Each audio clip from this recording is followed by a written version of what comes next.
Hey everybody, welcome back. So if you guys have been with my channel for a while, you've probably seen this system over here. This is my solar system here, and people will ask, well, why do you have two separate systems?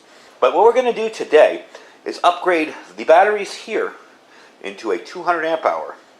Really, really nice looking battery. This is the Timeusb 200 amp hour 12.8 Pro battery. Let's check it out.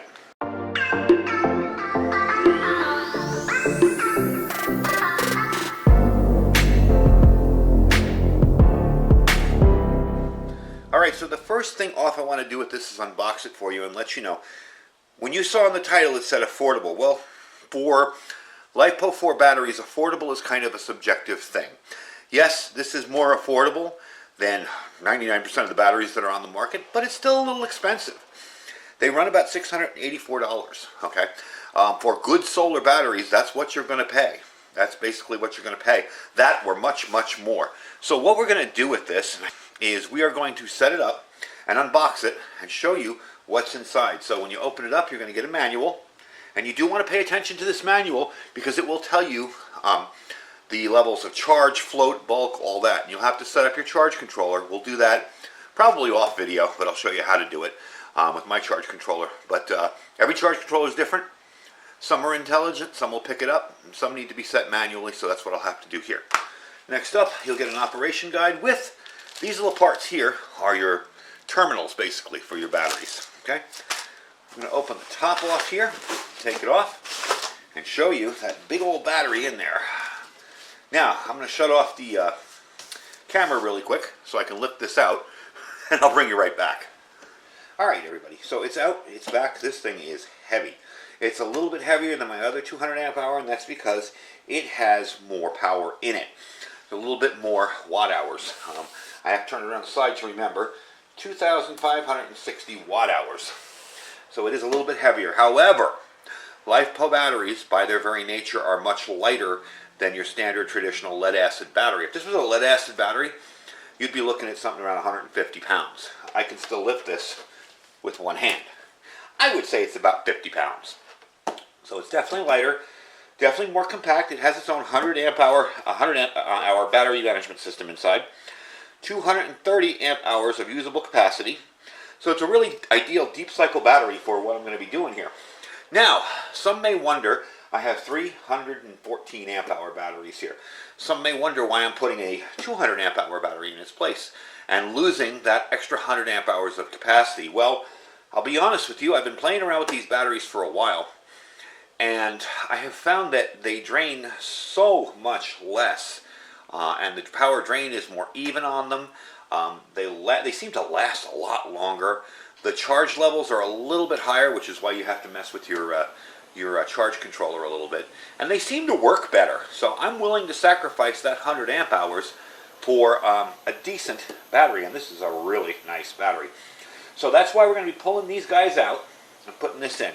I will give you a little bit of information on the battery itself. You can expand these, all right? So this is a usable 230 amp hour capacity with a 2.944 kilowatt hour energy output. You can operate these in series or parallel. It supports, what is it, 47.104 kilowatt hours, I believe. I'm trying to remember the numbers total. So you can do 4 of these all together. Now, LiFePO batteries in general have a longer life, a higher stability, and more consistency. Okay, so these things will last you about 3,000 charges from dead. That's pretty darn good. They're good for 10 years. Okay, they're much safer than regular batteries. They do have their own battery management system inside. Now, this will be protected from hazards like overcharge, over discharge, over current, short circuit, high temperature environment over 140. We don't get that hot in the garage here. Pretty close, but not that hot. So along with having a charge controller in your system, you have protection for the battery itself built in. Very, very cool. Nice system.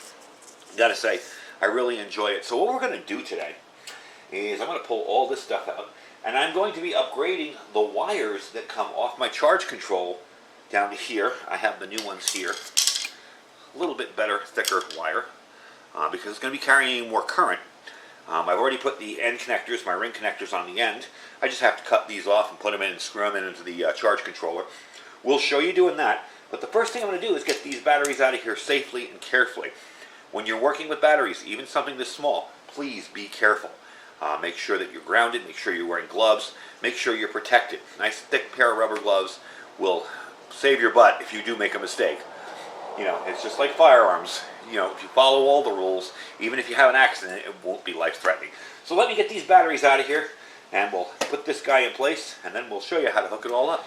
Alright, so as you can tell, they are out and safely done. I will save my connectors in case I ever want to join these in parallel or series.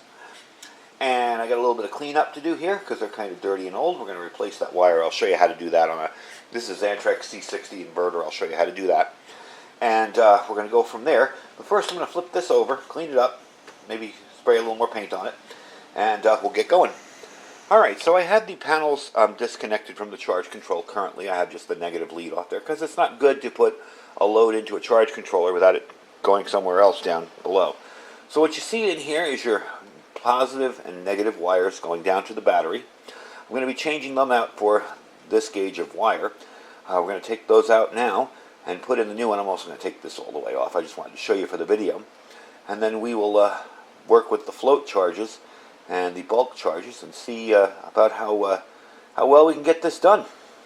Alright, so I'm just picking you up here to show you. We have the new wire put in for negative and positive to the battery. You'll notice the negative off the solar panel is still off. I'm going to connect the battery first so the solar panel and the charge controller has somewhere to dump that energy into. On the bottom, here are the cables. Those are the old cables. Here are the new cables. They're a little long, but I wanted to keep them long just in case I change things out in the future. I want to keep it a little scalable. And I also changed out the clips that were on the end of our inverter there. So now we've got those hardwired as well. So what I'm going to do is plug all this in. I'm going to get the screws for it. Point you down there. And screw the screws in there, the terminals. Plug all it in, give it a function test, and see how we did. Alright, the connections have been made. We do have the charge control blinking again. It is working. And everything is going in there. I tested the voltage. We're getting good voltage out of the solar panels. So it looks like it's a success. So let me button up the charge controller. We'll give it a quick test here and see how the inverter likes it. And we'll go from there. I think we're pretty much done though. And it looks a whole lot better and it's going to be a whole lot more efficient. So it's finally wired up. All good. Easy to do. And as you can see, it's pretty simple. Even with a smaller battery, it doesn't have to be a fancy $700 battery. It could be an easy, simple, deep cycle battery to create your own sort of solar backup power.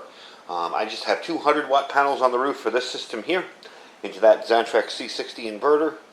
This is a 3000 watt inverter, 1500 watt inverter, 3000 peak, I'm sorry.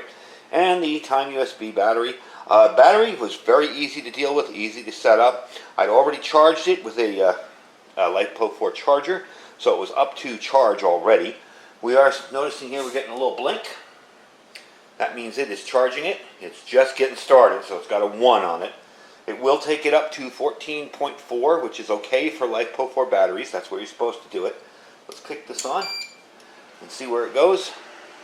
This is an Anvil power inverter. I did review this earlier.